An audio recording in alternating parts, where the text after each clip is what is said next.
Shalom, sungguh sangat bersuka cita kalau sore hari ini kita masih boleh diberi kesempatan untuk mengikuti kebaktian sore hari ini. Mari sama-sama kita mau nyanyikan. Oh,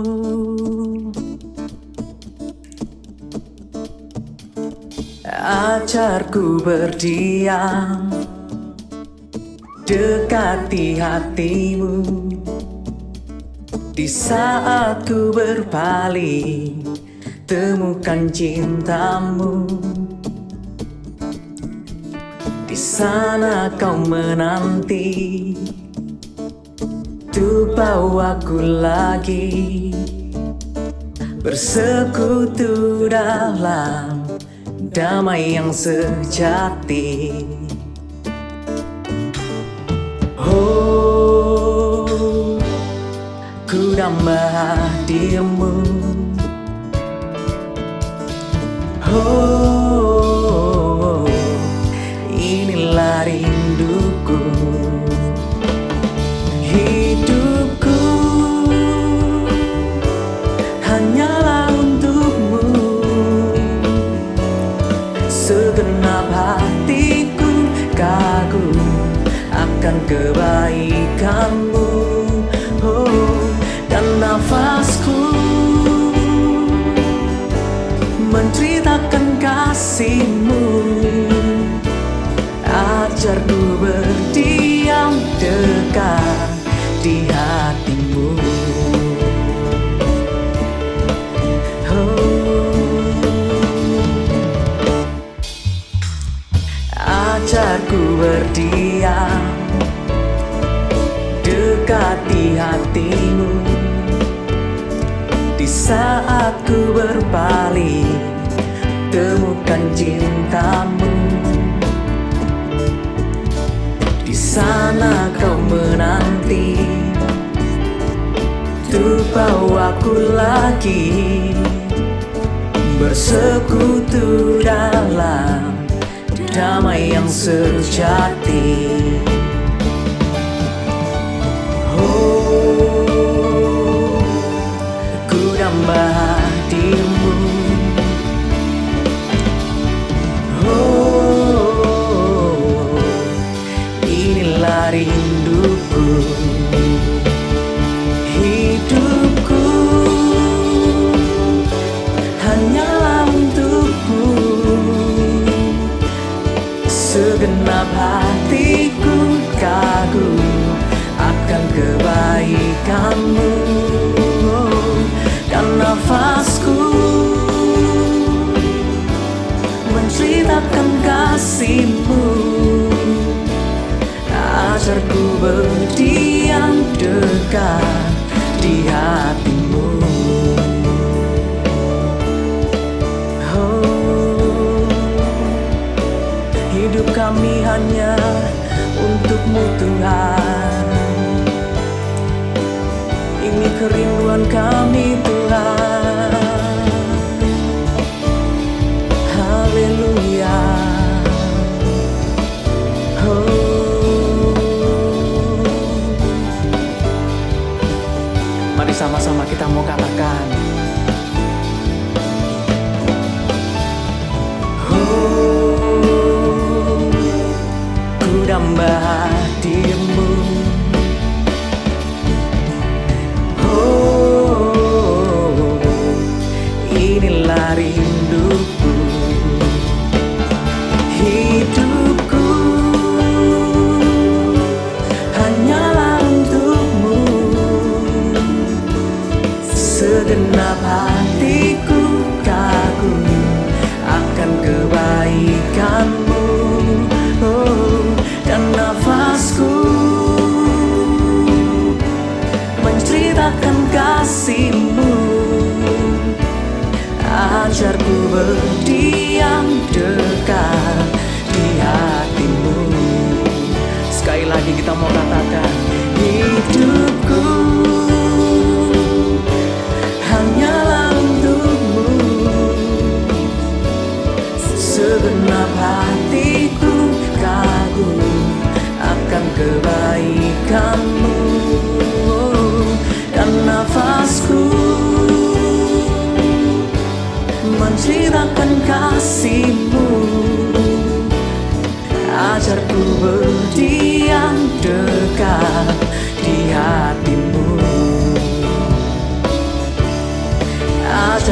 berdiam dekat di hatimu.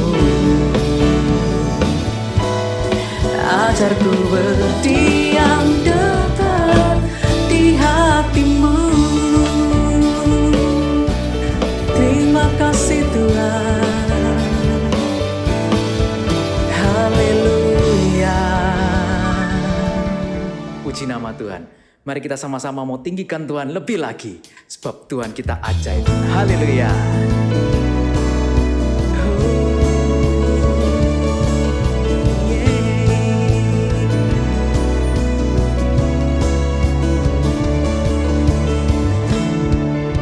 Tak terbayang kebesaranmu dan tak terbanding kekuatanmu Tuhan.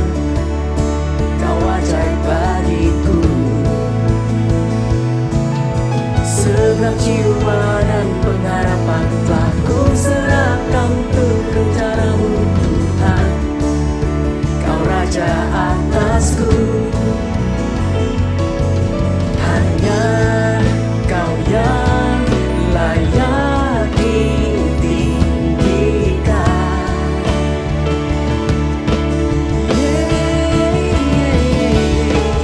Ajaib Kau Tuhan, agung dan perkasa. Kau sumber kemenanganku, layak berkuasa, meminta selamanya. Yesus Kaulah Raja mulia. Mari sama-sama dari awal katakan. Tak terbayang kebesaranmu dan tak terbanding kekuatanmu Tuhan. Kau ajaib bagiku. Segenap jiwa dan pengharapan telah ku serahkan untuk rencanamu Tuhan. Kau Raja atasku. Hanya Kau yang layak ditinggikan.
selamanya. Yesus, Kaulah Raja mulia,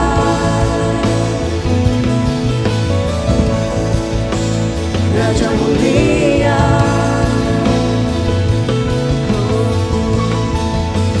Raja mulia. Kami bersyukur Tuhan, kami punya Allah seperti-Mu Tuhan. Kami mau tetapkan hati kami Tuhan, untuk menyembah Engkau Tuhan, lebih lagi Tuhan. Kami mau tetap berdoa dan berserah hanya kepadamu Yesus.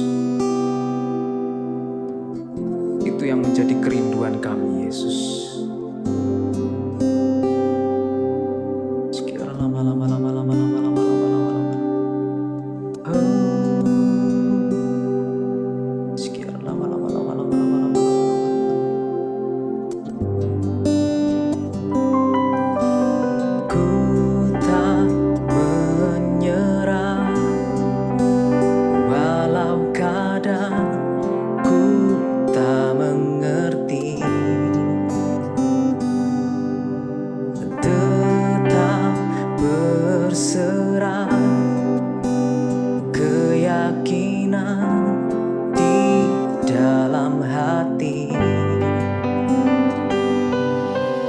Rancangan yang terbaik, semuanya datang darimu. Karena tanganmu memulihkanku, ku tetapkan hatiku untuk percaya tanpa syarat, takkan goyah. Ku nyatakan imanku untuk setia, senangkan hatimu. Terima kasih Tuhan, ku tak menyerah,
Tuhan, untuk menyenangkan hati-Mu Tuhan.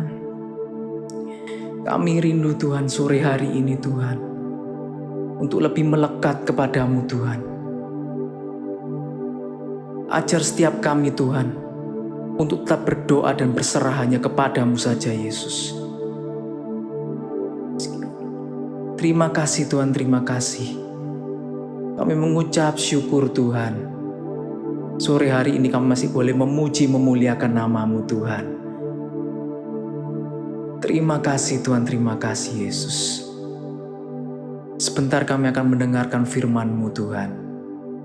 Kiranya Engkau yang beracara lebih lagi Tuhan melalui firman-Mu Tuhan. Terima kasih Tuhan, terima kasih. Hanya di dalam nama Tuhan Yesus. Haleluya. Amin. Shalom kaum dan diberkati Tuhan. Bagaimana kabar saudara hari ini? Kiranya kasih dan sukacita dari Tuhan senantiasa menyertai kita semua. Bagi saudara yang baru pertama kali hadir, selamat datang di gereja kami dan kami sangat senang dengan kehadiran saudara. Kiranya melalui ibadah sore hari ini saudara boleh terberkati dan saudara boleh dikuatkan. Bagi saudara yang tidak ada ikatan dengan gereja lain, kami mau mengundang saudara untuk mengikuti ibadah kaum muda setiap hari Sabtu jam 5 sore melalui link yang tertera di bawah ini. Selain mengikuti ibadah, kami juga mau mengundang saudara untuk mengikuti persekutuan sel secara online, di mana saudara bisa bertumbuh bersama dengan saudara seiman. Nah, untuk informasi lebih lanjut mengenai persekutuan, saudara juga bisa menghubungi nomor yang ada di bawah ini. Untuk bantuan doa, saudara bisa mengisi formulir yang tersedia melalui link yang tertera di bawah ini. Bagi saudara yang rindu untuk memberikan persembahan bagi pekerjaan Tuhan, saudara bisa melakukan scan melalui QR Code yang tertera di layar saudara. Kita bersyukur akhir-akhir ini kasus positif COVID setiap harinya sudah mulai berkurang. Tapi tetap jangan lupa untuk selalu menaati protokol kesehatan dengan melakukan 6M. Ibadah juga masih akan dilakukan secara online sampai informasi yang lebih lanjut. Nah, dan informasi yang lebih lanjut akan kita beritahukan melalui Instagram @youthgbz dan @cupgbz. Jadi pastikan saudara memfollow kedua akun ini karena kita akan memposting konten-konten yang seru, yang menarik, dan yang pasti akan memberkati saudara semua. Sebelum memasuki ibadah pada sore hari ini, mari kita mau bersama-sama untuk berdoa. Terima kasih Bapa untuk hari ini, untuk kesehatan yang kami miliki Tuhan, di mana kami juga masih bisa mengikuti ibadah walaupun secara online. Kami bersuka cita Bapa. Terima kasih Tuhan, terima kasih. Kami teringat Tuhan untuk seberapa saudara seiman kami Tuhan, yang mungkin saat ini sedang mengalami lemah Tuhan tubuhnya, entah sakit-sakit lainnya ataupun sakit menderita COVID Tuhan. Biar Tuhan yang mau jamah, Tuhan yang mau sembuhkan. Biar di lain kesempatan Tuhan mereka boleh memiliki kesempatan untuk bersama-sama beribadah walaupun saat ini masih secara online Tuhan. Terima kasih Bapa, terima kasih. Kami mau berdoa juga Tuhan untuk pemerintah kami, dari yang paling atas sampai yang paling bawah Tuhan. Biar kiranya Tuhan yang memberkati Tuhan setiap kebijakan yang dibuat, setiap peraturan yang diberlakukan Bapa.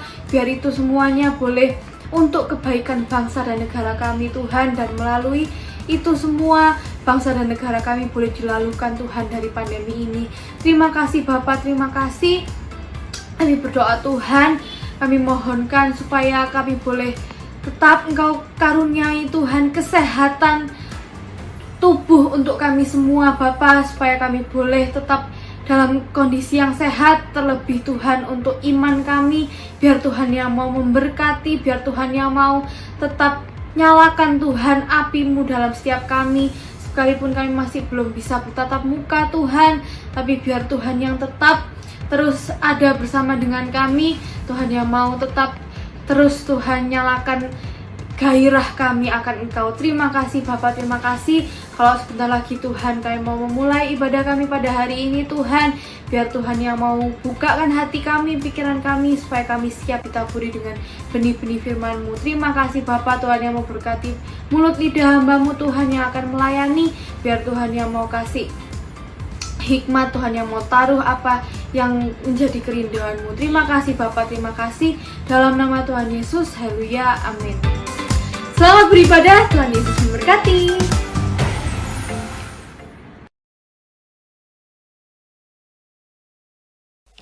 Shalom adik-adik pelajar dimanapun berada, untuk rekan-rekan mahasiswa, untuk keluarga muda, juga shalom untuk Bapak Ibu Saudara yang mendengarkan. Kita akan belajar satu topik firman Tuhan yang luar biasa yang diberikan oleh pengurus kaum muda, dan saya sangat berterima kasih diberi kesempatan untuk dapat melayani kembali. Satu topik yang luar biasa tentang war room atau secret place. Secret place atau tempat rahasia di mana kita bisa berjumpa dengan Tuhan adalah suatu tempat untuk berdoa. Kita akan belajar tentang rahasia doa ini. Kita akan belajar di dalam Matius pasal 6 ayat yang ke-6. Kita baca. Matius pasal 6 ayat yang ke-6. Demikian firman Tuhan. Tetapi jika engkau berdoa, masuklah ke dalam kamarmu, tutuplah pintu dan berdoalah kepada Bapamu yang di tempat tersembunyi. Maka Bapamu yang melihat yang tersembunyi akan membalaskannya kepadamu. Mengapa tempat tersembunyi? Apa istimewanya Tuhan menginginkan sejak dari kecil untuk melatih dekat dengan Tuhan, masuk di dalam tempat tersembunyi. Kita baca satu ayat yang luar biasa juga, yaitu di dalam Yesaya 26. Yesaya 26 ayat yang ke-20 sampai 21. Ini juga perintah Tuhan, sama persis. Kalau tadi Matius pasal 6 ayat 6, masuklah ke tempat tersembunyi. Kalau firman Tuhan di dalam Yesaya 26 ayat 20 dikatakan, mari bangsaku, masuklah ke dalam kamarmu, tutuplah pintumu sesudah engkau masuk, bersembunyilah barang sesaat lamanya, sampai amarah itu berlalu. Sebab sesungguhnya Tuhan mau keluar dari tempatnya untuk menghukum penduduk bumi karena kesalahannya, dan bumi tidak lagi menyembunyikan darah yang tertumpah di atasnya, tidak lagi menutupi orang-orang yang mati terbunuh di sana. Ayat 27, pasal 27 ayat 2 dan 3. Pada waktu itu akan dikatakan, bernyanyilah tentang kebun anggur yang elok. Aku Tuhan penjaganya. Setiap saat aku menyiraminya supaya jangan orang mengganggunya. Siang malam aku menjaganya. Luar biasa. Adik-adik, belajar dari sejak kecil. Seperti minggu lalu dijelaskan oleh Om Peter dengan sangat baik sekali tentang deeper in love. Di dalam Mazmur 63, kita baca lagi ayatnya. Mazmur 63 yang kemarin juga menjadi ayat yang dibawakan oleh Om Peter, yaitu Mazmur 63 ayat 1 dikatakan, Mazmur Daud ketika ia ada di padang gurun Yehuda. Ya Allah, engkaulah Allahku. Aku mencari engkau, jiwaku haus kepadamu, tubuhku rindu kepadamu. Seperti tanah yang kering dan tandus tiada berair. Ayat yang ketiga, demikianlah aku memandang kepada tempat kudusmu, suatu tempat rahasia. Kados, tempat yang tersembunyi, tempat yang terpisahkan.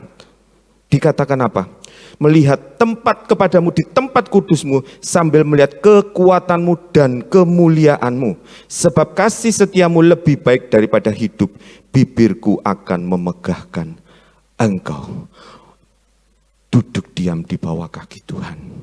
Dari sejak kecil belajar untuk mempunyai hubungan yang luar biasa dengan Tuhan di dalam doa. Biasanya kalau sudah ada tentang ibadah doa, terutama kalau doa pagi, itu Om selalu lihat, yang ikut doa pagi, Om selalu ikut setiap pagi, itu jam 5:15 sampai jam 6:15, tetapi Om kadang-kadang 4:30 udah mulai buka dibuka itu apa namanya linknya karena sudah ada mulai gitu. Yang tak lihat itu biasanya malah orang tua-tua. Om sempat bertanya, kenapa harus orang tua-tua? Kenapa tidak dari masa muda, sejak kecil mempunyai hubungan yang erat dengan Tuhan, suka berdoa, deeper in love. Percuma kita menyanyikan Tuhan aku cinta kepadamu, tetapi tidak suka berdoa. Kalau disuruh berdoa, terutama doa pagi, aduh om, doa itu kan bisa setiap saat. Kita mencari waktu yang terbaik menurut kita, bukan menurut Tuhan. Padahal firman Tuhan katakan apa? Berdoa itu Daud mengatakan apa? Aku hendak membangunkan fajar, bukan dibangunkan fajar. Kalau anak-anak muda sekarang selalu dibangunkan oleh fajar, matahari sudah bersinar terang baru bangun. Gitu. Tetapi firman Tuhan menginginkan anak-anaknya deeper in love, haus kepada Tuhan, berdoa dengan rasa haus, ingin ketemu dengan Tuhan. Kapankah waktu doa? Kapan waktu doa yang sangat terbaik? Firman Tuhan sudah mengajarkan perkiraan waktu doa yang terbaik kita baca di dalam Lukas pasal 12. Dan ini banyak anak muda, termasuk orang-orang tua, termasuk hamba-hamba Tuhan, termasuk om sendiri. Waduh, doa terlalu pagi itu ngantuk. Kadang-kadang kalau bekerja, om kadang-kadang bekerja, itu pulangnya kadang-kadang sampai malam. Belum lagi nanti harus bermain-main dulu dengan anaknya om. Sehingga untuk bangun jam 1:30 pagi untuk berdoa, aduh berat. Tetapi ada satu hal, kalau kita punya hati yang sungguh-sungguh rindu kepada Tuhan, mencintai Tuhan, ingin bertemu dengan Tuhan, ingin menyembah Tuhan. Pada waktu kita berdoa, yang kita bawa adalah pujian penyembahan kita. Janganlah keluhan-keluhan, belajar dari kecil, belajar sejak muda. Tidak bisa untuk gaya hidup berdoa itu tiba-tiba nanti kalau sudah tua baru suka berdoa. Oh tidak bisa. Harus dilatih dari sejak masa muda. Suka berdoa. Kapankah waktu doa yang sangat baik? Firman Tuhan mengatakan di dalam Lukas pasal 12. Supaya dari sejak kecil kita tahu. Lukas pasal 12 ayat 30. Lukas pasal 12 ayat 35. Kita lihat. Lukas pasal 12 ayat 35 dulu. Syaratnya dulu. Hendaklah pinggangmu tetap berikat. Lukas 12 ayat 35, perhatikan. Hendaklah pinggangmu tetap berikat dan pelitamu tetap menyala. Pinggangmu tetap berikat. Artinya apa? Di dalam Efesus pasal 6 ayat 14, hendaklah kita berikat pinggangkan kebenaran. Kalau kita ingin masuk lebih dalam hadirat Tuhan, yang pertama, hidup harus benar sesuai dengan firman Tuhan. Jangan ada dosa. Yang kedua dikatakan apa? Pelitamu tetap menyala. Bagaimana pelita itu bisa menyala? Kalau tidak ada minyak. Harus berdoa dari kecil. Belajar minta kepenuhan Roh Kudus. Bahkan dari sejak masa muda penuhlah dengan Roh Kudus. Berbahasa lidah. Itu bahasa yang dikaruniakan Tuhan. Luar biasa. Satu-satunya tanda orang kepenuhan Roh Kudus adalah berbahasa lidah. Glosulali. Pada saat kita berbahasa lidah, seluruh akal budi kita tidak bekerja, tetapi kita dipimpin penuh dan dipimpin Roh. Bukan cuma penuh dengan Roh Kudus, bisa berbahasa lidah, tetapi hidupnya seenaknya. Pinggangnya tidak berikat pinggang, kehidupannya tidak benar. Benar itu dimulai dari sejak masa muda, sejak kecil. Daniel, Sadrak, Mesak, Abednego di dalam Daniel pasal 1 ayat 7. Mereka berketetapan untuk tidak menajiskan dirinya. Belajar, masuk lebih dalam, mengasihi Tuhan, bangun pagi-pagi dengan berikat pinggangan kebenaran, pelita tetap menyala, taat dan penuh oleh Roh Kudus. Galatia pasal 5 ayat 18, hendaklah kamu penuh dan taat dipimpin Roh. Efesus pasal 5 ayat 18 juga mengatakan penuh dengan Roh Kudus. Tanpa Roh Kudus pada masa akhir ini kita akan terlindas oleh segala macam persoalan hidup. Persoalan tidak melihat kamu masih kecil, oh kamu masih pelajar pupuk bawang, tidak. Persoalan itu akan melanda seluruh dunia. Kalau tidak dari sejak kecil melatih dirinya suka berdoa. Berdoa di tempat tersembunyi.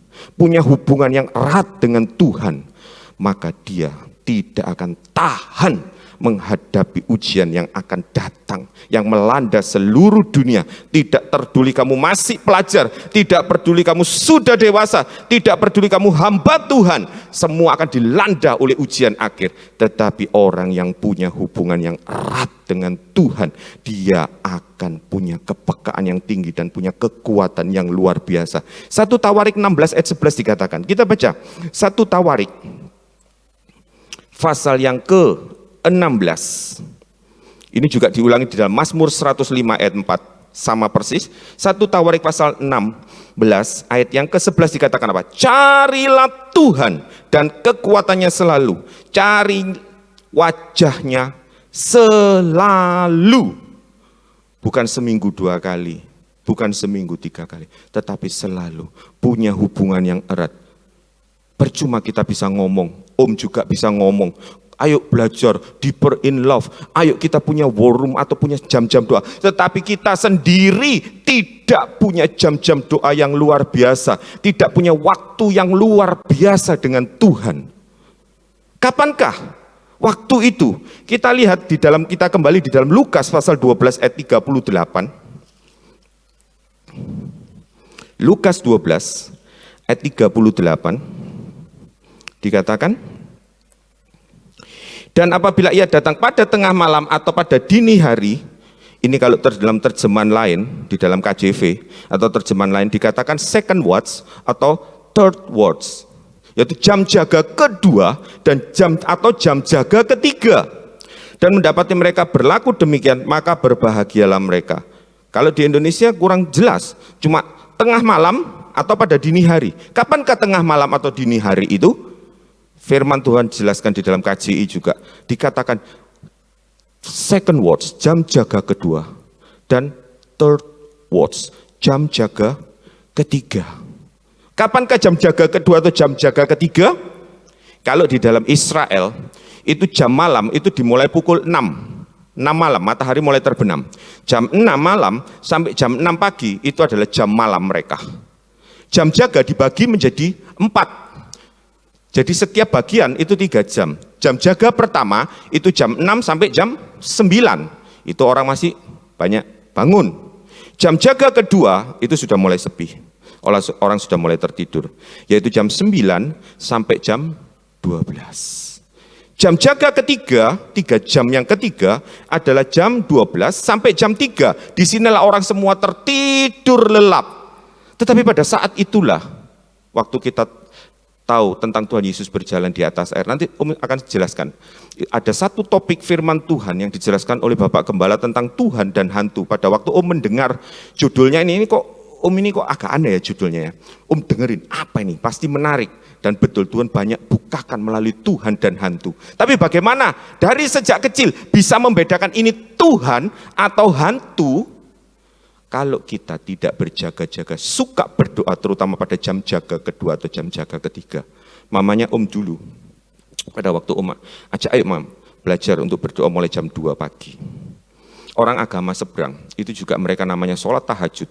Itu jam-jam seperti itu. Om sendiri heran, kenapa harus jam-jam seperti itu? Tetapi firman Tuhan sendiri sudah menjelaskan. Kalau kita punya rahasia firman Tuhan, orang luar yang mengerti cuma perumpamaan aja dilakukan dengan tekun.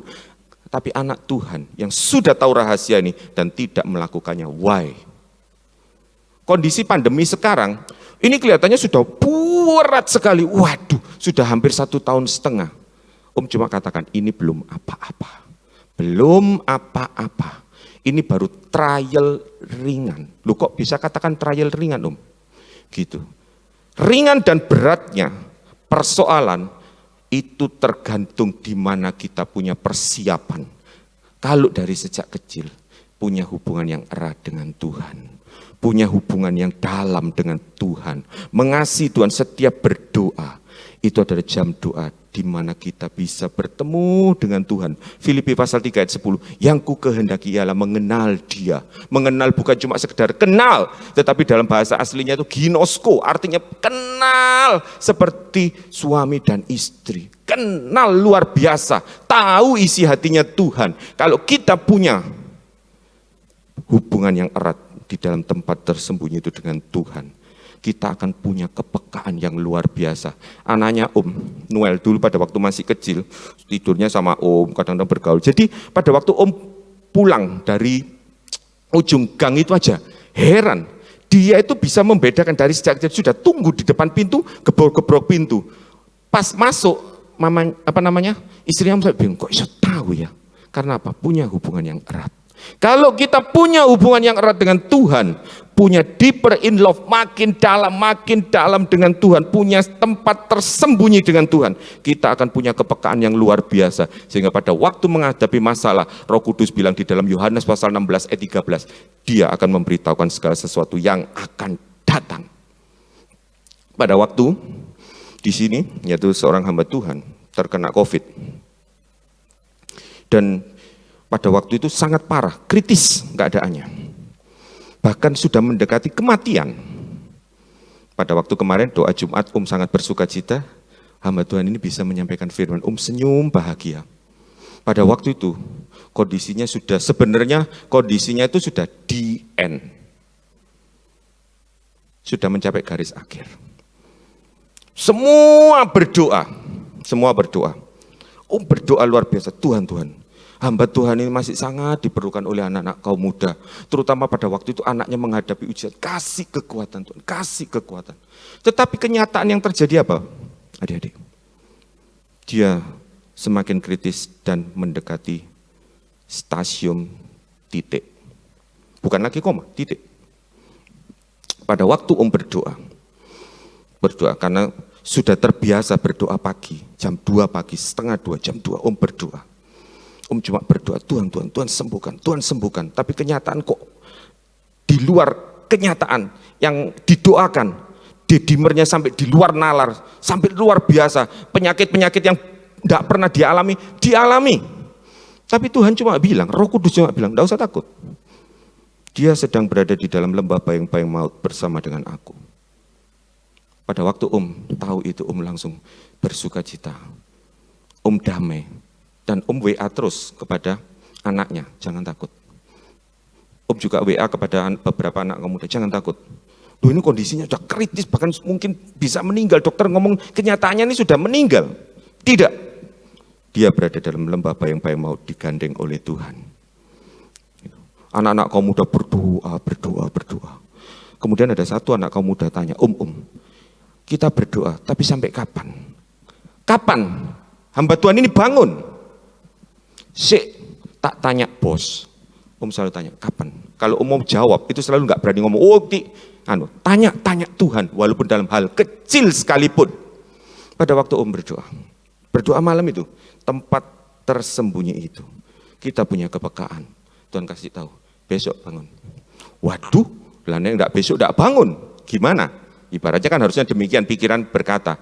Tetapi karena kita sudah terbiasa taat dan dipimpin oleh Roh Kudus, kita yakin itu suara Roh Kudus. Katakan kepada anak kaum muda itu, besok bangun. Lu yakin tau tak sebarno di area-area lu silakan, besok bangun.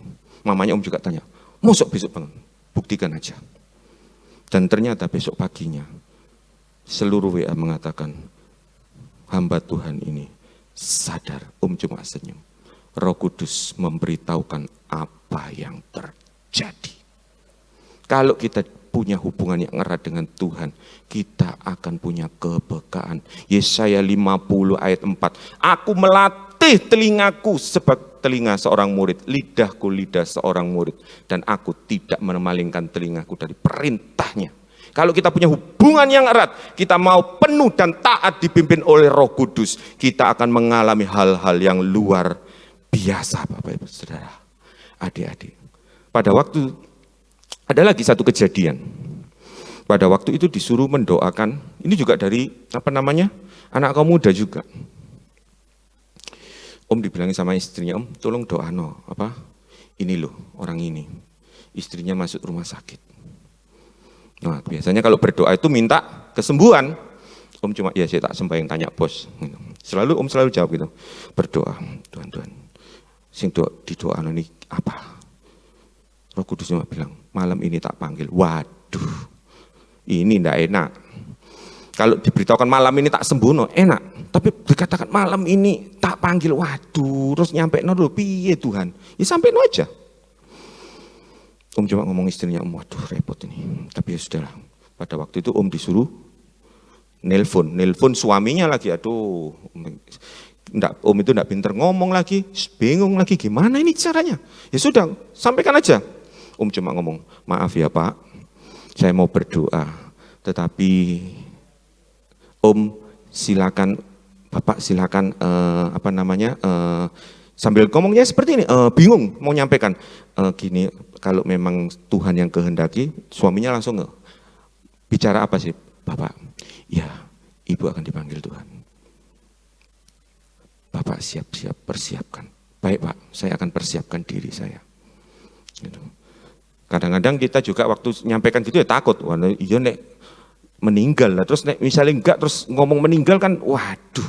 Tapi kan Roh Kudus selalu bilang, tak sampaikan. Pada waktu itu langsung Om telepon ke yang jaga istrinya di rumah sakit. Tolong HP-nya mic-nya dibuka. Saya cuma mau berdoa untuk mempersiapkan ibu ini. Gitu. Kemudian saya berdoa, Tuhan, supaya ibu ini dihilangkan dari segala kebencian dan segala kepahitan hati untuk mempersiapkannya bertemu dengan Engkau. Doanya bukan doa kesembuhan. Akhirnya setelah saya tutup sudah selesai, anak kaum muda ini, bahkan saudaranya juga kaget. Loh, Om Iju kok doanya begitu ya? Katanya gitu. Waduh, kok doa seperti itu? Gitu. Kaget.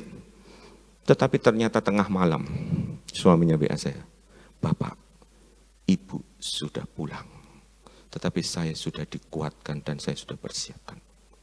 Kalau kita punya hubungan yang erat, punya saat teduh yang erat, kalau kita berdoa ini bukan karena jam-jam doa, kalau sudah nyatet, ikut jam doa, regu doa keberapa, akhirnya ya ditulis. Jangan, kita harus punya rasa kerinduan.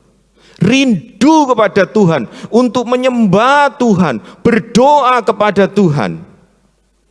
Ada satu lagu yang selalu saya nyanyikan kalau saya suruh mimpin penyembahan itu kadang-kadang bingung, milih lagunya bingung. Tadi pada waktu mau bawa firman aja bingung, Tuhan, saya nggak usah nyanyi aja ya, daripada saya nanti bingung. Tapi Roh Kudus katakan, ayo menyanyi. Ya sudah, lagu Saat Indah. Kalau kita ingin punya hubungan yang erat dengan Tuhan, jam 2, jam 3 pagi, jam jaga kedua atau jam ketiga, berdoalah. Hai anak muda, jangan cuma bisa melayani, tapi perlengkapi dirimu dengan kuasa dari tempat yang maha tinggi. Punyalah hubungan yang indah dengan Tuhan. Kita nyanyikan Saat Indah. Hadirat-Mu Tuhan, ku rasakan hadirat Tuhan. Sambil mendengarkan, ikutlah berdoa, ikutlah menyembah. Kekudusan-Mu Bapa, keduiku, ku rindu selalu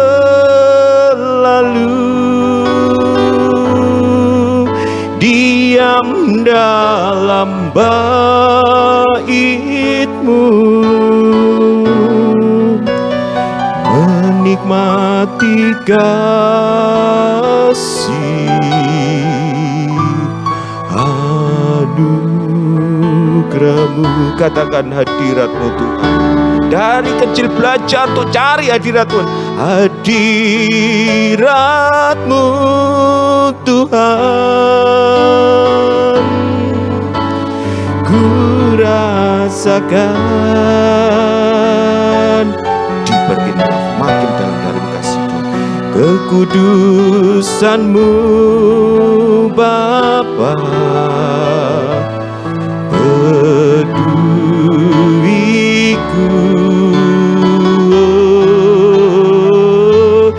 ku rindu selalu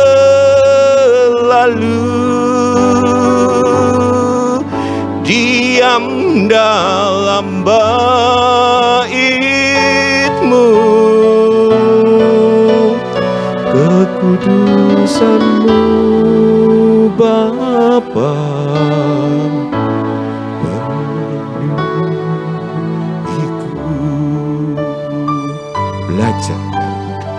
punya hubungan yang erat, punya secret place, untuk punya kepekaan yang luar biasa. Anak-anak muda bertanya, gimana bisa peka dengan Tuhan? Om cuma bertanya, berapa lama jam doamu? Kalau kamu tidak berdoa, kamu tidak suka berdoa, kamu tidak suka berhubungan dengan Tuhan, bagaimana kamu bisa punya kepekaan?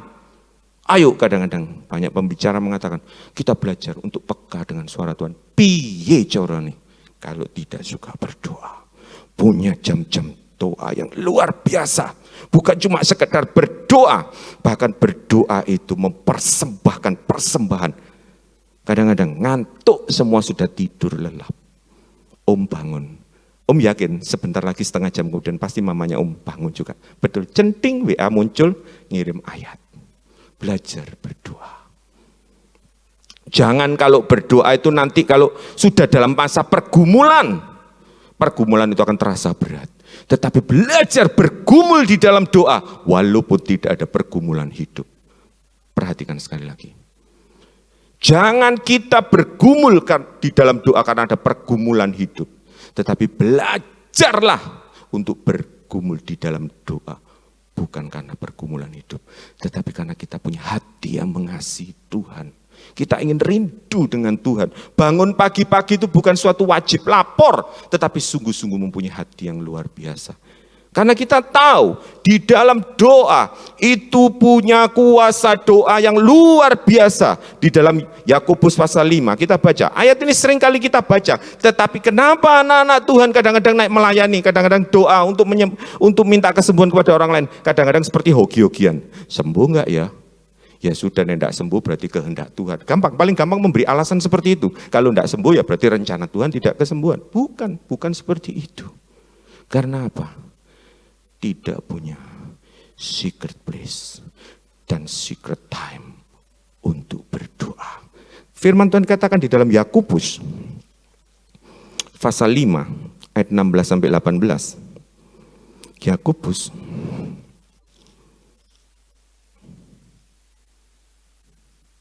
pasal 5 ayat 16 sampai 18.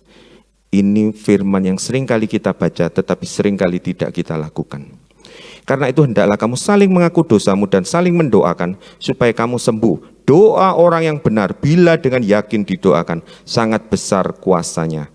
Elia adalah manusia biasa sama seperti kita dan ia telah sungguh-sungguh berdoa. Kata-kata sungguh-sungguh berdoa supaya jangan turun dan hujan pun tidak turun. Apakah ini didapat dalam 1-2 hari berdoa? Tidak. Punya gaya hidup berdoa. 1 Tesalonika 5 ayat 16, 17, 18. Tetaplah berdoa. Berdoalah senantiasa. Karena di dalam doa yang yakin dengan hati yang penuh kerinduan, Tuhan akan memberikan mujizat-mujizat di dalam kehidupan kita. Sebenarnya mujizat itu sesuatu yang Tuhan sudah janjikan dalam firman-Nya. Tetapi kalau kita tidak punya hubungan yang erat, bagaimana kuasa itu bisa mengalir? Di dalam Roma pasal 8 ayat 15 dikatakan, kita punya hubungan yang erat seperti bapak dan anak. Sehingga kita bisa menyebut Aba yang Bapa karena pekerjaan Roh Kudus. Orang yang bisa menyebut Aba ya Bapa berdoa dengan yakin, Roh Kudus akan memberikan roh keberanian. Menghadapi masa yang sulit sekalipun. Masa ini bukan menjadi masa yang sulit, tetapi masa mujizat Tuhan dinyatakan. Inilah saatnya mujizat Tuhan dinyatakan luar biasa di dalam kehidupan anak-anak Tuhan. Jangan kita melihat pandemi ini seperti murid-murid Tuhan Yesus melihat hantu, tetapi kita bisa melihat dengan jelas Tuhan berada di dalam pandemi. Kita nyanyikan satu lagu. Lagu ini sebenarnya saya tadi itu barusan tadi pagi dapat. Saya kalau mau menyampaikan firman itu lebih baik nggak nyanyi karena bingung kadang-kadang nyanyi apa. Karena Om nggak pinter untuk milih lagu penyembahan. Tapi Om selalu berdoa, Roh Kudus. Roh Kudus inginkan hambamu ini menyanyi apa. Roh Kudus taruh di dalam pikiran. Nyanyikan satu doa. Mengubahkan firman Tuhan, huruf-huruf yang mati Kalau kita punya hubungan yang erat dengan Tuhan, Yohanes pasal 14 dikatakan Roh Kudus itu akan menghidupkan huruf-huruf yang mati itu, sehingga menjadi kekuatan. Dan doa yang lahir dari iman yang tumbuh dari firman Tuhan, itu akan menjadi mujizat. Segala masalah, segala hambatan itu akan diubah Tuhan menjadi mujizat. Kita nyanyikan doa mengubahkan. Kita sama-sama belajar. Saat keadaan sekelilingku ada di luar kemampuanku, ku berdiam diri mencarimu. Doa mengubah segala sesuatu. Katakan saat kenyataan. Saat kenyataan di depanku mengecewakan perasaanku, ku menutup mata memandangmu, sebab doa mengubah segala sesuatu. Katakan doa orang benar. Doa orang benar bila didoakan dengan yakin besar kuasanya,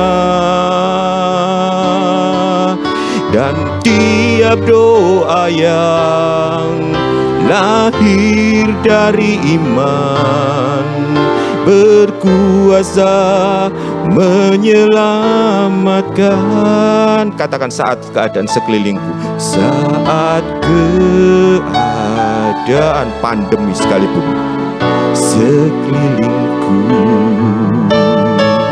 ada di luar kemampuanku, duduk diam di bawah kaki Tuhan, mencarimu. Doa mengubah segala sesuatu yang mengalami masalah. Nyanyikan dengan iman, Tuhan akan bekerja. Doa orang benar bila didoakan dengan yakin besar kuasanya, dan tiap doa yang lahir dari iman berkuasa menyelamatkan. Saat keadaan sekeliling, saat semuanya dalam kondisi tertutup, orang yang punya saat teduh yang luar biasa dengan Tuhan, ini kunci rahasia Putra Manusia Yesus. Selalu hidupnya dipenuhi dengan mujizat demi mujizat. Selalu hidupnya dipimpin penuh dan dipimpin oleh Roh Kudus. Setiap dia mau mengawali sesuatu, dia berada di tempat tersembunyi, berdoa. Orang yang suka berdoa, dia akan punya kepekaan yang luar biasa. Kenapa kondisi sekarang ini menjadi sangat berat bagi anak-anak Tuhan, dan diizinkan oleh Tuhan.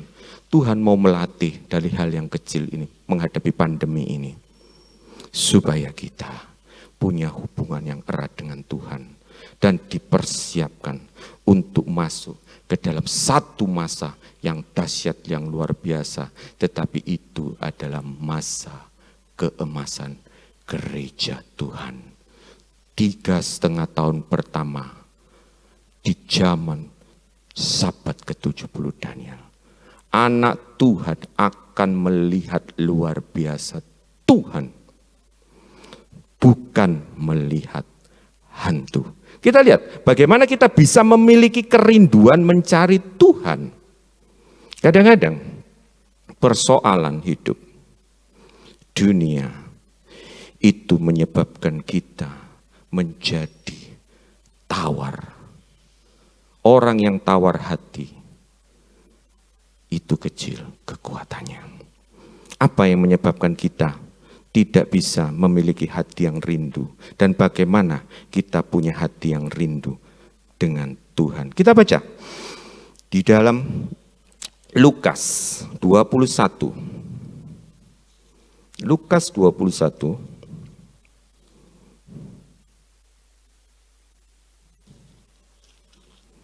ayat yang ke-34 sampai ke-36. Lukas 21 ayat 34 sampai 36. Jagalah dirimu supaya hatimu jangan syarat oleh pesta pora dan kemabukan serta kepentingan-kepentingan duniawi, dan supaya hari Tuhan jangan dengan tiba-tiba jatuh ke atas dirimu seperti suatu jerat. Sebab ia akan menimpa semua penduduk bumi ini. Berjaga-jagalah senantiasa sambil berdoa, supaya kamu beroleh kekuatan. Dalam terjemahan lain dikatakan apa? Supaya kamu dihitung mampu. Kita menjadi orang-orang yang terhitung, menjadi orang-orang yang pilihan Tuhan. Untuk luput dari semua yang akan terjadi itu, supaya kamu tahan berdiri di hadapan Anak Manusia. Jangan syarat dengan pesta pora dan kemabukan, baik mabuk dengan kesusahan. Mabuk itu bukan cuma dengan kesenangan, tetapi mabuk dengan kesusahan. Pandemi ini membutakan mata anak-anak Tuhan sehingga tidak melihat Tuhan di dalam setiap masalah. Menjadi hatinya mabuk dengan kesedihan, kemarahan, kejengkelan, umpatan, hujatan.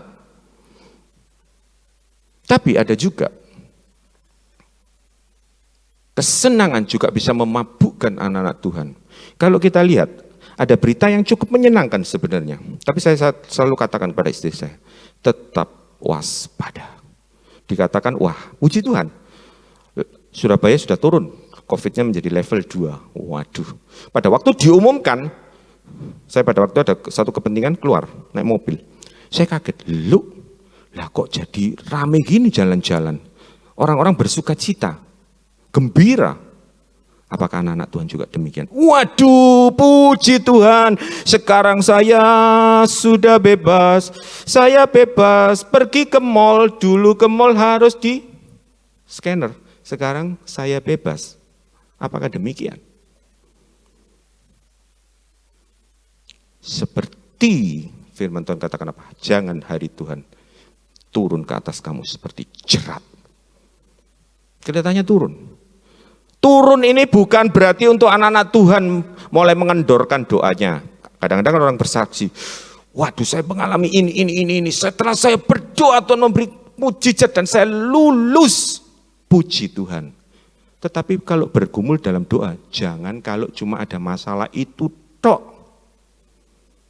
Setiap saat bergumul terus di dalam doa. Setiap waktu bergumul terus di dalam doa, sehingga mata kita bisa melihat Tuhan dalam setiap masalah. Firman Tuhan yang disampaikan oleh Bapak Gembala, melihat Tuhan atau hantu, itu luar biasa. Bagaimana? Kalau anak Tuhan itu mabuk dengan pesta pora dan kemabukan dunia, selalu melihat Tuhan itu sebagai hantu. Kita lihat ada satu hal yang menarik, di dalam Markus 6, ada dua hal. Dan yang menyebabkan anak-anak Tuhan tidak bisa melihat dengan jelas, itu adalah ketakutan, kekhawatiran. Waduh, kondisi seperti ini berapa lama? Nanti anakku sekolah pakai apa? Uang sudah mulai tipis, uang sudah mulai habis, dan macam-macam. Kita lihat, Markus pasal 6 ayat 48. Ketika Tuhan Yesus melihat betapa payahnya mereka mendayung karena angin sakal, maka kira-kira jam 3 malam, kenapa kok jam 3? Oh ya om, itu kan fenomena alam biasa, karena kalau malam itu kan angin laut, angin angin darat, jadi gampang untuk berlayar om. Tidak ada hubungannya dengan teorema fisika. tengah malam, pagi-pagi buta. Di dalam Kidung Agung pasal 5, pagi-pagi buta, kekasih kita itu memasukkan lubang tangannya di pintu untuk membuka pintu, untuk bertemu dengan kekasih hatinya. Tuhan rindu membangunkan kita pagi-pagi benar tengah malam untuk mengajak kita berdoa, bertemu, punya hubungan yang luar biasa dengan Tuhan. Jangan lewatkan waktu. Wahyu 3 ayat 20 katakan apa? Lihat, aku berdiri di depan pintu dan mengetok. Barang siapa membukakan pintu, aku akan masuk. Pintu hatimu saat ini dibuka untuk apa? Jangan sampai berita yang menggembirakan ini menyebabkan doa kita jadi kendor. Jangan sampai kita kalau sudah melihat mujizat Tuhan, doa kita kendor. Tetapi makin sungguh-sungguhlah berdoa. Karena di depan kita akan menghadap yang luar biasa dahsyat. Tuhan kasih kesempatan kita untuk mengalami sedikit ujian, untuk melatih kita punya hubungan yang erat dengan Tuhan, bukan mengendorkan doa kita. Dikatakan apa? Ketika ia melihat betapa payahnya mereka mendayung karena angin sakal, maka kira-kira jam 3 malam datang kepada mereka berjalan di atas air dan ia hendak melewati mereka. Ketika mereka melihat dia berjalan di atas air, mereka mengira bahwa ia adalah hantu. Loncat ke ayat 52. Peristiwa roti itu, setelah peristiwa roti itu mereka belum juga mengerti dan hati mereka tetap degil. Kalau kita tidak punya hubungan yang erat dengan Tuhan, punya secret place, kita tidak punya kerinduan untuk mencari Tuhan di dalam masalah pandemi ini. Ada dua yang menyebabkan ketakutan dan menyebabkan para murid berkata Tuhan itu hantu. Yang pertama, kondisi alam, seperti saat ini. Kondisi alam itu sakit penyakit yang luar biasa, bencana dan macam-macam. Ini menyebabkan mata orang itu menjadi kabur. Tapi orang yang selalu erat, rekat dengan Tuhan, dia akan selalu melihat Tuhan dalam setiap masalah. Jangan kita melihat hantu, padahal Tuhan yang datang. Padahal Tuhan dikatakan apa? Ia melihat betapa payahnya mereka mendayung. Tuhan saat ini melihat betapa payahnya kita mendayung. Tetapi kadang-kadang Tuhan seolah-olah melewatkan supaya kita belajar untuk percaya. Tapi dia sebenarnya membawa mujizat. Jangan kita mengeluarkan, jangan seperti murid-murid. Oh itu hantu, melihat pandemi itu hantu, melihat segala sesuatu itu hantu. Tapi biarlah kita berkata, Tuhan datang membawa mujizat. Yang pertama adalah alam.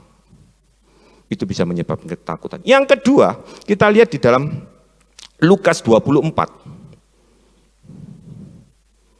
Lukas 24, ayat 36 dan 37. Lukas 24 ayat 36 dan 37. Dan sementara mereka bercakap-cakap tentang hal itu, Yesus tiba-tiba berdiri di tengah-tengah mereka dan berkata kepada mereka, damai sejahtera bagi kamu. Sebenarnya kalau dikatakan demikian harusnya gimana?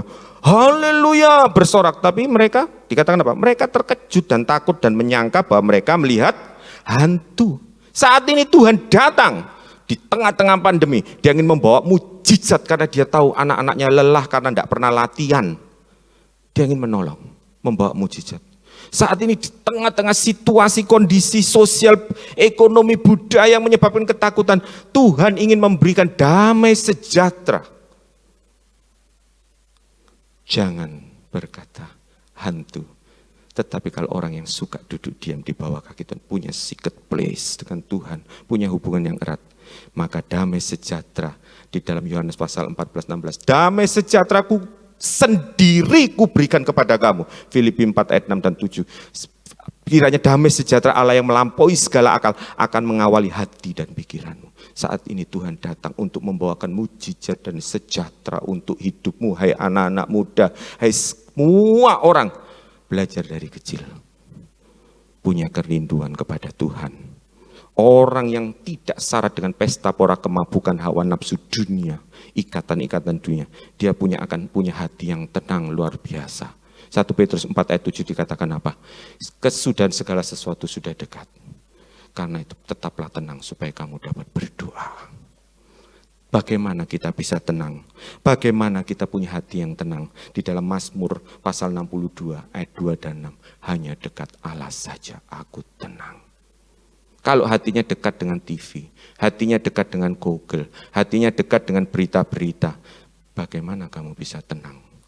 Tapi kalau hatimu lekat dengan Tuhan, ada ketenangan sehingga kamu dapat berdoa di tempat tersembunyi. Dan Bapamu yang di sorga akan melihat dan akan memberikan mujizat dan sejahtera di dalam hidupmu mulai hari ini. Belajar. Dan semuanya itu bukan karena kekuatan kita, tetapi semuanya itu dikerjakan oleh Roh Kudus, Parakletos. Dia yang akan menghibur dan mengingatkan kita akan seluruh kebenaran firman Tuhan. Karena itu punyalah tempat tersembunyi, punya waktu yang khusus untuk berdoa.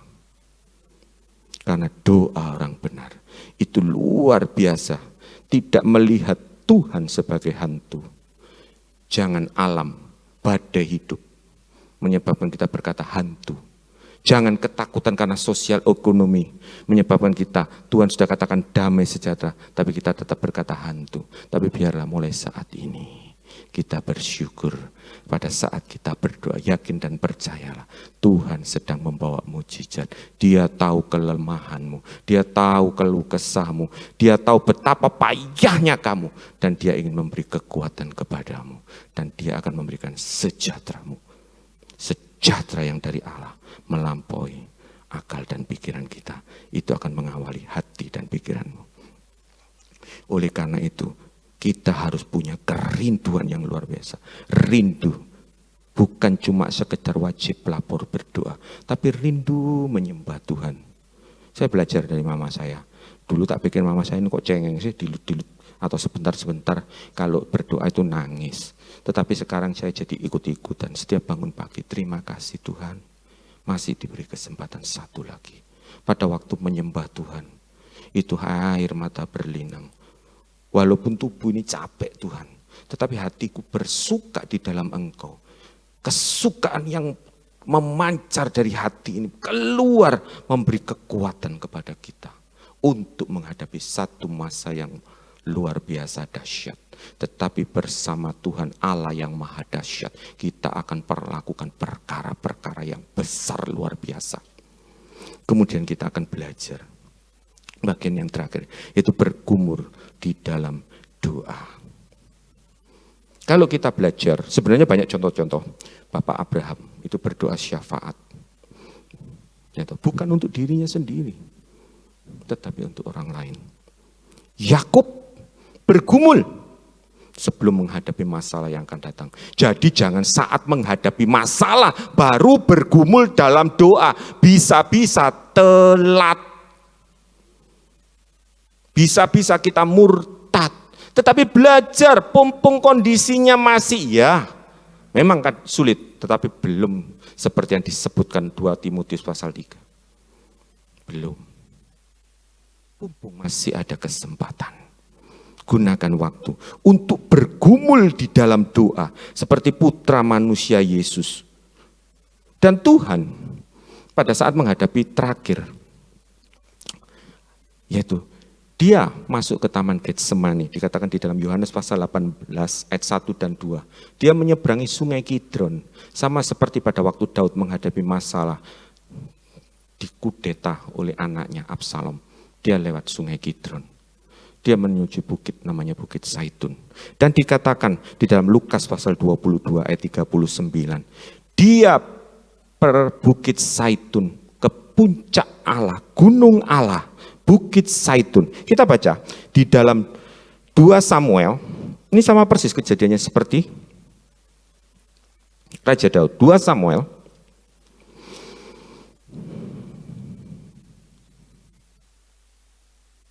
pasal yang ke-15 ayat yang ke-23 dikatakan, seluruh negeri menangis dengan suara keras ketika seluruh rakyat berjalan lewat. Raja menyeberangi sungai Kidron, sama seperti Tuhan pada waktu setelah perjamuan malam dia menyeberang sungai Kidron.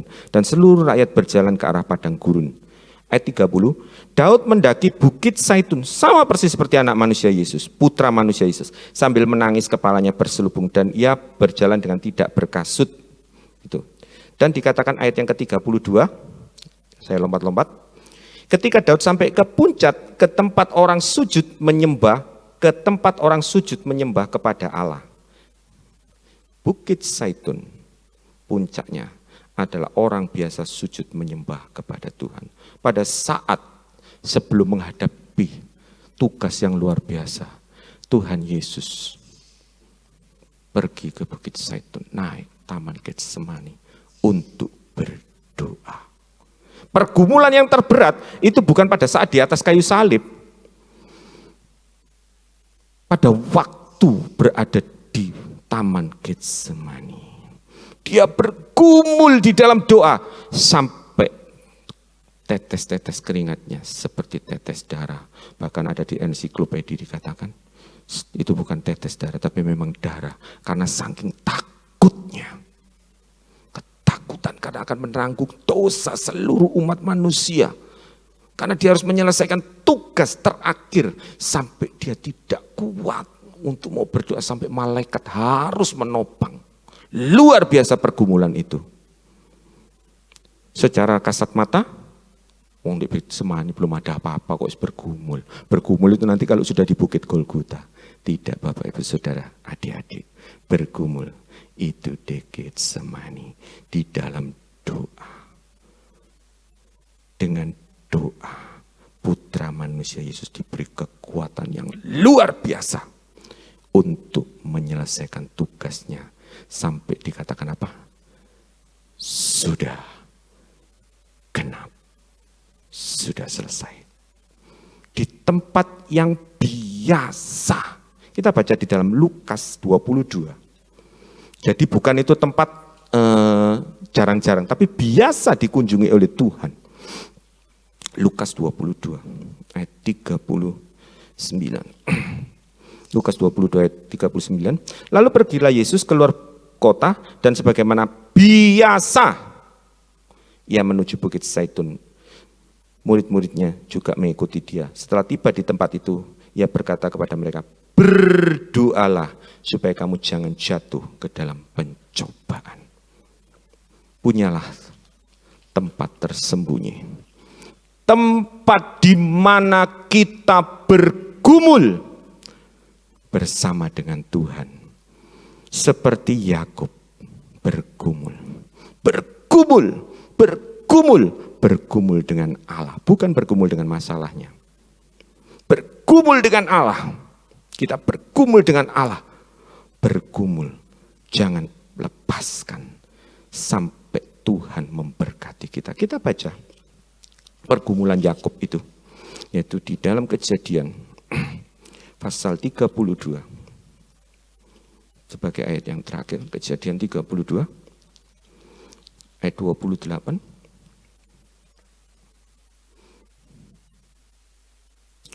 Kejadian 32 ayat yang 26 dulu. Lalu kata orang itu, biarkanlah aku pergi karena fajar telah menyingsing. Jadi pergumulannya sepanjang malam, bukan setelah fajar menyingsing. Jadi kalau berdoa jangan dibangunkan fajar, tetapi membangunkan fajar. Kalau kamu mau punya kuasa yang luar biasa, punya kepekaan yang luar biasa, itu tidak ada cara-cara lain atau belajar atau bagaimana-bagaimana. Taat dipimpin Roh, punya secret place untuk berdoa. Maka Roh Kudus akan memberikan huruf-huruf firman Tuhan yang mati itu menjadi hidup. Dan hidup itu akan memberikan mujizat di dalam hidupmu. Kita lihat kemudian. Lalu kata orang itu, biarkanlah aku pergi karena fajar telah menyingsing. Saud Yakub, aku tidak akan membiarkan engkau pergi. Jangan biarkan Tuhan berlalu di dalam jam doa kita. Tetapi biarlah jika engkau tidak memberkati aku. Ayat 28 kita loncat. Lalu kata orang itu, namamu tidak akan disebut lagi Yakub, tetapi Israel, sebab engkau telah bergumul melawan Allah dan manusia, dan engkau menang. Bergumul melawan Allah, gumuli Allah di dalam doamu, sampai namamu diubah menjadi Israel, menang atas peristiwa, menang atas manusia.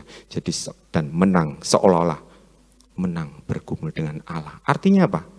Lulus dalam ujian yang kita hadapi. Bukan cuma sekedar lolos seperti Bapak katakan, tetapi biarlah kita lulus.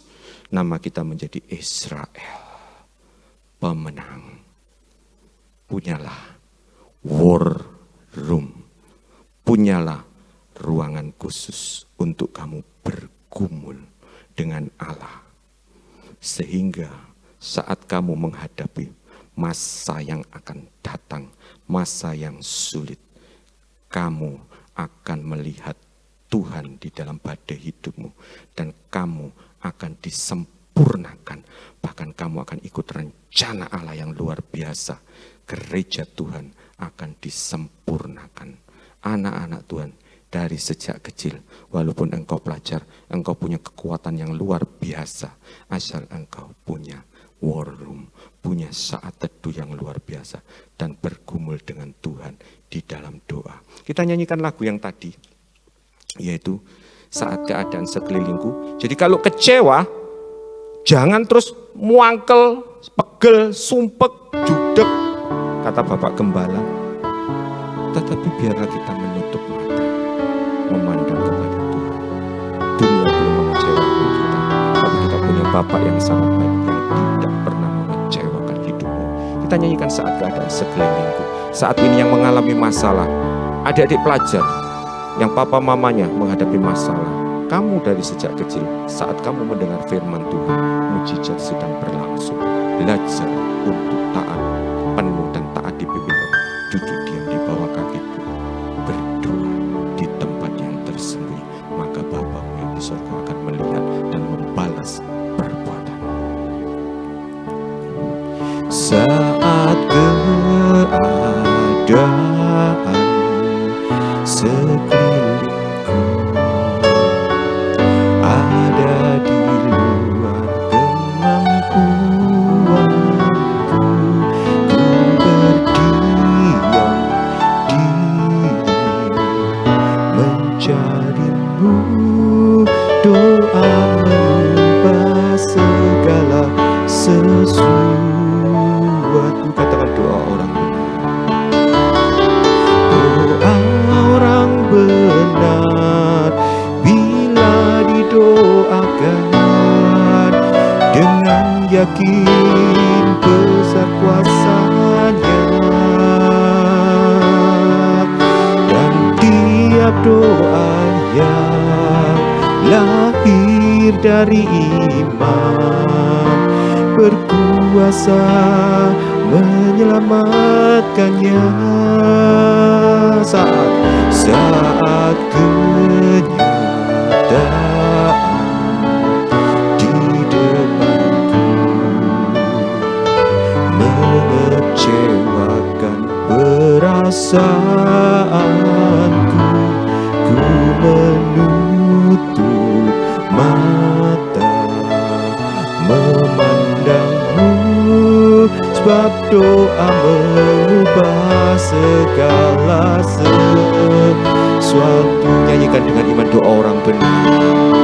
Doa orang benar bila didoakan dengan yakin besar kuasa-Nya, dan tiap doa yang lahir dari iman berkuasa menyelamatkannya. Katakan doa orang benar. Doa orang benar. Saat ini yang ada masalah, berdoa, berdoa, berdoa. Dia datang, dia tahu engkau sedang payah, tapi Tuhan ingin memberikan mujizat. Tiap doa yang lahir dari iman berkuasa menyelamatkan. Bapa dalam surga, kami tahu Tuhan, dunia ini Tuhan penuh dengan air mata. Tetapi dunia ini Kau izinkan kami hidup di dunia ini untuk mengolah kami, untuk mengolah kami, untuk disempurnakan sama seperti Kristus. Oleh karena itu biarlah kami belajar hari ke hari, waktu ke waktu, kami penuh dan taat dipimpin Roh Kudus. Kami mulai saat ini mau taat Tuhan, punya waktu-waktu khusus untuk berdoa, punya tempat-tempat khusus pribadi berdoa di dalam kebenaran dan dalam Roh Kudus-Mu. Biarlah Tuhan, anak-anak-Mu yang saat ini Tuhan mengalami masalah, apapun masalahnya, kami percaya saat firman Tuhan diberitakan, mujizat-Mu sudah terjadi. Dan saat ini anak-anak-Mu yang belum penuh Roh Kudus, belum berbahasa lidah, hamba-Mu mohonkan ya Allah Roh Kudus, hujan akhir-Mu segera diturunkan. Dan anak-anak-Mu akan menggenapi firman-Mu Tuhan dalam nubuatan Nabi Yoel. Saat ini Roh Kudus mengalir, penuhkan mereka dan berikan mereka Tuhan karunia bahasa lidah, bahasa yang luar biasa yang Kau berikan kepada kami, yang memberi kekuatan kepada kami untuk menghadapi masa yang jahat. Tanpa Roh-Mu kami tidak mampu, tapi dengan Roh-Mu kami akan melakukan perkara yang besar dan dahsyat. Terima kasih Bapa dalam sorga, saat ini juga hamba-Mu berdoa dan memohonkan berkat. Biarlah dengan berkat kasih Allah Bapa, anugerah Tuhan Yesus Kristus dan persekutuan Roh Kudus memberkati kita semua mulai hari ini sampai Tuhan Yesus datang kembali. Semua yang percaya bersama-sama katakan amin. Tuhan Yesus memberkati.